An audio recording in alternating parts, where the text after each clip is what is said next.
नमस्कार बच्चों, आप सभी का स्वागत है आपके अपने यूट्यूब चैनल होम साइंस में, जिसमें मैं आज आप सभी को पढ़ाने वाली हूँ एमए सेकेंड ईयर का। जी हाँ, आज हम लोग सेकेंड ईयर के टॉपिक पर आए हैं क्योंकि आप सबकी बहुत डिमांड थी कि मैम सेकेंड ईयर सांख्यिकी पर एक वीडियो अपलोड कर दीजिए। सो बच्चों, एक वीडियो में ये सांख्यिकी कंप्लीट नहीं होगा क्योंकि सांख्यिकी बहुत बड़ा टॉपिक है, इसलिए पार्ट 1 और पार्ट 2 सांख्यिकी के नाम से मैं अपलोड कर दूंगी और 2 वीडियो में आशा करूंगी 2 वीडियो में पूरा सांख्यिकी कंप्लीट हो जाएगा। और जिन बच्चों ने अभी तक चैनल को सब्सक्राइब नहीं किया है, चैनल को सब्सक्राइब कर लें और वीडियो को अपने दोस्तों में शेयर भी अवश्य कर दें। जैसा कि स्क्रीन पर देख पा रहे हैं, क्या है, सांख्यिकी को एक तरह का विज्ञान माना गया है। जी हाँ, सांख्यिकी एक प्रकार का विज्ञान है, तभी तो हमारे गृह विज्ञान में इसे शामिल किया गया है। इतना तो आप सबको पता है। और ये भी पता होगा कि हमारा चतुर्थ प्रश्न पत्र है एमए सेकेंड ईयर का, जिसका नाम है सांख्यिकी में अनुसंधान पद्धति, अर्थात रिसर्च मेथड ऑफ क्या है, स्टैटिस्टिक्स। ओके, उसके बाद हम लोग सांख्यिकी देखते हैं। सांख्यिकी को 3 भाषाओं में व्यक्त किया जा सकता है, अर्थात सांख्यिकी जो है वह 3 भाषाओं से लिया गया है। नंबर 1 है हमारा क्या है, अंग्रेजी भाषा, जिसमें अंग्रेजी में स्टेट कहा जाता है, स्टेट, और लैटिन भाषा के स्टेटस, और इटालियन भाषा के स्टैटिस्ट से इन 3 शब्दों से मिलकर बना है। इन 3 शब्दों से मिलकर क्या हुआ है, किसका विकास हुआ है, सांख्यिकी का विकास हुआ है।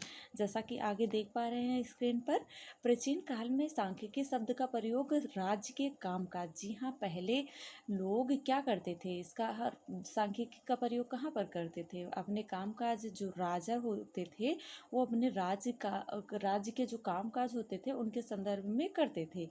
और राज्य की जनसंख्या गणना, जैसे उनके कार्य क्या थे, राज्य की जनसंख्या का गणना करना, उपज की गणना करना, और जीवन मरण अनुपात निकालना, और कर की दर को, आय व्यय व सैनिक शक्ति का ब्यौरा आदि के विवरण में आंकड़ों द्वारा व्यक्त किए जाते थे।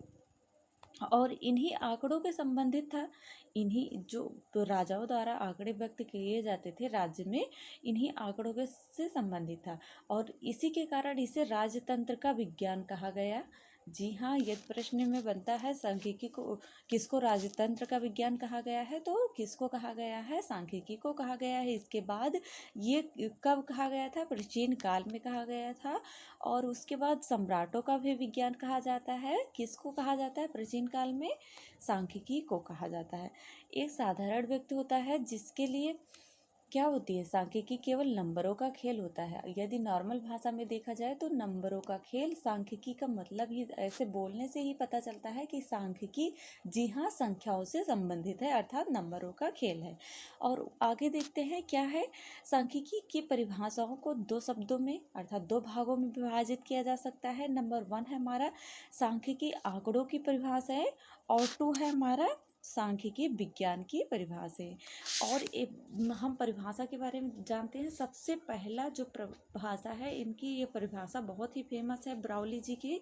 जो ब्राउली जी ने कहा था कि सांख्यिकी का अर्थ अनुसंधान के किसी विभाग में ऐसे तथ्यों का संख्यात्मक कथन है जो एक दूसरे से संबंधित होते हैं। जी हाँ, एक ऐसा कथन होता है जो एक दूसरे से संबंधित होता है। किसने कहा था, ब्राउली ने कहा था। संख्यात्मक कथन है, याद रखना, संख्यात्मक कथन कहीं आता है अनुसंधान के बारे में तो ब्राउली महोदय ने क्या सांख्यिकी के परिभाषा में कहा था। उसके बाद लॉबिट के अनुसार देख लेते हैं इनकी। बच्चों, ये सारी परिभाषाएं जो आप जितना पढ़ रहे हैं इतना नोट कर लेना, ये आपके लिए बहुत काफ़ी होगा।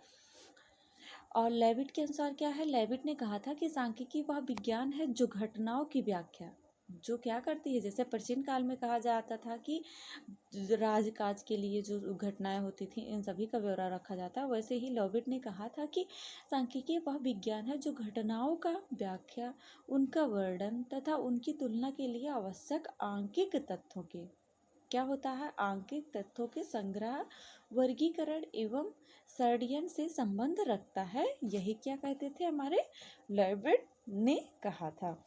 आगे देखते हैं बच्चों, क्या है हमारा सांख्यिकी के प्रकार। जी हाँ, सांख्यिकी के प्रकार के बारे में जानेंगे। जैसा कि आप सब देख पा रहे हैं, सांख्यिकी के 2 प्रकार हैं। कितने प्रकार हैं? 2 प्रकार हैं। नंबर 1 है हमारा सैद्धांतिक सांख्यिकी और नंबर 2 है हमारा प्रयुक्त सांख्यिकी। जी हाँ, सैद्धांतिक सांख्यिकी के अंतर्गत गणितीय सांख्यिकी आती है, जिसमें गणित से संबंधित, संख्याओं से संबंधित जैसे गणितीय संख्या होती हैं, इन सभी पर चर्चा होती है। और नंबर 2 सैद्धांतिक सांख्यिकी के बारे में हम चर्चा कर रहे हैं, ऐसे नोट कर लेना जिससे आप सबको समझने में आसानी हो। यदि आप सबसे पूछा जाए सैद्धांतिक सांख्यिकी के प्रकार बताइए, तो गणितीय सांख्यिकी और शुद्ध सांख्यिकी और तीसरा है हमारा सांख्यिकी सिद्धांत। जी हाँ, सांख्यिकी सिद्धांत एवं विधियों का अध्ययन करते हैं इसमें। उसके बाद हम प्रयुक्त सांख्यिकी देखते हैं, इसमें सिद्धांत और विधि का प्रयोग और समस्याओं का हल, इन सभी पर क्या होता है, चर्चा होती है। और उसके उपरांत यह देखा जाए सैद्धांतिक सांख्यिकी और प्रयुक्त सांख्यिकी, ये एक दूसरे से भिन्न नहीं है, एक दूसरे से जुड़े हुए हैं। क्योंकि गणित का आप गणना करते हैं, कुछ करते हैं, तो उसका सिद्धांत विधि, उसका एक सूत्र होगा, विधि होगी, जिसके माध्यम से आप गणित को हल करेंगे और उसका प्रयोग करेंगे किस के लिए, समस्याओं को हल करने के लिए। और उसी प्रकार से कह सकते हैं कि ये एक सिक्के के 2 पहलू होते हैं। कौन कौन? सैद्धांतिक सैद्धांतिक सांख्यिकी और हमारा प्रयुक्त सांख्यिकी। और प्रयुक्त सांख्यिकी को 2 भागों में बांटा गया है, जैसा कि एक आप देख पा रहे हैं वर्णनात्मक सांख्यिकी होता है और दूसरा होता है हमारा अनुमानात्मक सांख्यिकी। वर्णनात्मक सांख्यिकी में विशेषताओं व गुणों की चर्चा की जाती है या अध्ययन किया जाता है, जिसका क्षेत्र आवृत्त वितरण होता है। और वहीं अनुमानात्मक में जैसे निष्पक्षों का, मध्यांकों का और चिन्ह परीक्षण का, इन सभी के बारे में चर्चा होती है। अब देख लेते हैं सांख्यिकी का विषय क्षेत्र। जी हाँ बच्चों, अभी तक जिन बच्चों ने चैनल को सब्सक्राइब नहीं किया है, चैनल को सब्सक्राइब कर लें। ये सांख्यिकी का विषय क्षेत्र बहुत ही महत्वपूर्ण है, ये बहुत लॉन्ग में है, सो हम इसे शॉर्ट में आप सबको समझाने का प्रयास कर रहे हैं। आप सब अच्छे से देख लेना और अपने बुक के माध्यम से रट लेना। नहीं समझ में आता है तो कमेंट में बताइएगा और विस्तार से हम इस पर वीडियो बनाएंगे। जैसा कि फर्स्ट देख पा रहे हैं, क्या है सांख्यिकी के विषय क्षेत्र में? राज्य है। सांख्यिकी का विषय क्षेत्र राज्य। जी हाँ, राज्य में ये देखा जाए तो आप सबको पता है, यदि एक राज्य है, जैसे पहले मैंने बताया कि राज्य में राजकाज के लिए भी सांख्यिकी का प्रयोग होता था। जैसे कि वहाँ की जनता जो होती थी, जन्म मृत्यु और सांप्रदायिक दंगे, जातिगण, इन सभी पर, जनसंख्या तथा उसका वितरण करने में, इन सभी पर चर्चा होती थी सांख्यिकी के अंतर्गत राज्य में। और नंबर 2 हमारा योजना व नीति है। जी हाँ, योजना नीति का मतलब होता है जैसे कि वर्तमान समय में राज्य, व्यापार, अर्थशास्त्र आदि क्षेत्रों में सांख्यिकी के बिना कोई योजना नीति नहीं होती है। कोई योजना का निर्माण संभव ही नहीं है। आपको पता है, यदि योजना बनाओगे तभी तो उस कार्य को परिणाम दोगे। और नंबर 3 है हमारा व्यापार एवं प्रबंधन। जी हाँ, व्यापार एवं प्रबंधन, जैसे कि आप किसी क्षेत्र में जाते हैं, उस क्षेत्र व्यापार के लिए उस क्षेत्र की सांख्यिकी का उपयोग करेंगे और व्यापक रूप से किया जाता है। और फिर उत्पादन और विपणन, बिक्री व खरीदारी से जो समुचित संचालन होता है वो सांख्यिकी के विधियों द्वारा ही होता है। और नंबर हमारा 4 है मनोविज्ञान व शिक्षा। जी हाँ, देखा जाए तो मनोविज्ञान शिक्षा में भी बहुत ही महत्वपूर्ण है, क्योंकि मनोविज्ञान की शिक्षा व्यक्तिगत भिन्नता और प्रत्यक्षीकरण और सीखना, बुद्धि चिंतन, विस्मरण, स्मरण, इन सभी पर मापन सांख्यिकी में ही होता है। क्योंकि आपको पता है उपलब्धि परीक्षा, निदानात्मक परीक्षा, व्यक्तित्व परीक्षा, ये सारी परीक्षाएं, जैसे कि अभिक्षमता परीक्षा, इन सभी का निर्माण किस में होता है? सांख्यिकी में होता है। और ये सब किस में है? मनोविज्ञान की शिक्षा में आते हैं। इसलिए कह सकते हैं कि मनोविज्ञान की शिक्षा में भी सांख्यिकी का बहुत ही महत्व होता है और इसका भी क्षेत्र है। उसके बाद हम लोग देखते हैं 5 नंबर समाज विज्ञान व मानव विज्ञान। जी हाँ, समाज विज्ञान और मानव विज्ञान में जैसे विज्ञानों में समस्याओं से संबंधित पद्धति के संग्रह होते हैं और विश्लेषण तथा व्याख्या के लिए सांख्यिकी प्रयोग का विधि का प्रयोग होता है समाज और मानव विज्ञान में। और हमारा नंबर से 8 नंबर पे है, नहीं बच्चों 7 नंबर है जीव विज्ञान व चिकित्सा विज्ञान। जी हाँ, जीव विज्ञान व चिकित्सा विज्ञान 6 है हमारा, क्योंकि जीव विज्ञान में देखा जाए तो जो जीव विज्ञान के क्षेत्र होते हैं वो वंश परंपरा से संबंधित आंकड़ों से के संग्रह में होते हैं और विश्लेषण तथा व्याख्या में सांख्यिकी ने एक महत्वपूर्ण भूमिका अदा की है। यह देखा जाए चिकित्सा शास्त्र में, जी हाँ, जीव विज्ञान और चिकित्सा शास्त्र में देखा जाए तो विभिन्न प्रकार के जो रोग हो रहे हैं उनके प्रसार का कारण, उनका आंकड़ा निकालना, संग्रह करना, विश्लेषण करना और जो रोग प्रतिरोध टीकाकरण होता है, ये सभी इन सभी पर व्यापक इस्तेमाल करना आज के लिए किया जा ही रहा है। ये सब किस में आते हैं? सांख्यिकी के क्षेत्र ही कहे जाएंगे।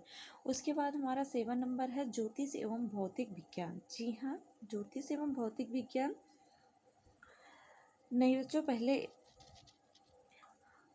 लेखा जोखा, जी हाँ, लेखा विद्या व लेखा परीक्षण। लेखा विद्या में क्या होता था? जटिल सांख्यिकीय विधियों का व्यवहार में लाया जाता था। जो जटिल प्रकार की सांख्यिकीय विधि होती थी उनको व्यवहार में लाया जाता था लेखा विधि में, और फिर प्रतिगमन विश्लेषण के सिद्धांत का उपयोग किया जाता था। इस क्षेत्र में विशेष रूप से महत्वपूर्ण है, इसलिए लेखा परीक्षण में प्रतिचयन विधियों का व्यवहार अधिक किया जाता है। उसके बाद हमारा 8 नंबर है उद्योग एवं बीमा। जी हाँ बच्चों, बीमा में भी बहुत ही महत्वपूर्ण योगदान है। क्षेत्र एक प्रकार से क्षेत्र भी है सांख्यिकी का, बीमा और उद्योग, क्योंकि जो विभिन्न प्रकार के औद्योगिक संगठन होते हैं वो सांख्यिकी के महत्व और विशेष रूप से प्रतिचयन प्रविधि के रूप में देखा जा सकता है। क्योंकि विभिन्न प्रकार के जो उद्योग समस्याओं का समाधान करना, उपलब्ध प्रदत्त का संग्रह करना और विश्लेषण तथा व्याख्या करना, ये सभी क्या होते हैं? सांख्यिकी की ही आवश्यकता होती हैं। और यदि आप बीमा के क्षेत्र में देख लीजिए तो वहाँ पर जो संभाव्यता सिद्धांत होते हैं उनका उपयोग करना, और बीमा के क्षेत्र में अधिक किया भी जाता है सांख्यिकी का प्रयोग। और उसके बाद हम लोग देखते हैं 9 नंबर प्रश्न। 9 नंबर है क्या है हमारा? ज्योतिष एवं भौतिक विज्ञान। जी हाँ, अभी तक जिन बच्चों ने चैनल को सब्सक्राइब नहीं किया, चैनल को सब्सक्राइब कर लें और वीडियो को शेयर कर दें, जिससे और भी बच्चों को इसका लाभ मिल सके। क्या है हमारा बच्चों? ज्योतिष एवं भौतिक विज्ञान। जी हाँ, ज्योतिष एवं भौतिक विज्ञान ज्योतिष विद्या के क्षेत्र में प्रारंभ में ही तारे तथा ग्रह की गति से संबंधित होते हैं। जी हाँ, जो ग्रह होते हैं, नक्षत्र होते हैं, इन्हीं से संबंधित होता है हमारा ज्योतिष, और इनके समाधान के लिए हम सांख्यिकी विधियों का प्रयोग करते हैं। जो जो ज्योतिष लोग होते हैं वो सांख्यिकी के विधियों का प्रयोग करते हैं, उसी की गणना के अनुसार ही बताते हैं कि भौतिक विज्ञान में मात्रात्मक मापन के लिए भी प्रयोग होता है और शुद्धता को बढ़ाने के लिए भी सांख्यिकी का उपयोग होता है। इसलिए कह सकते हैं ज्योतिष एवं भौतिक विज्ञान किसके पार्ट है? सांख्यिकी का एक क्षेत्र ही कहा जा सकता है। उसके बाद देख लीजिए क्या है? गणित। जी हाँ, गणित आप सबको तो अब तक पता था कि गणित के लिए ही, गणित एक ही ऐसा क्षेत्र है जिसमें सांख्यिकी का प्रयोग किया जाता है, लेकिन आप सब देख सकते हैं 10 क्षेत्रों के बारे में मैंने इसमें डिटेल में बताया, और इन 10 क्षेत्र बहुत ही महत्वपूर्ण हैं।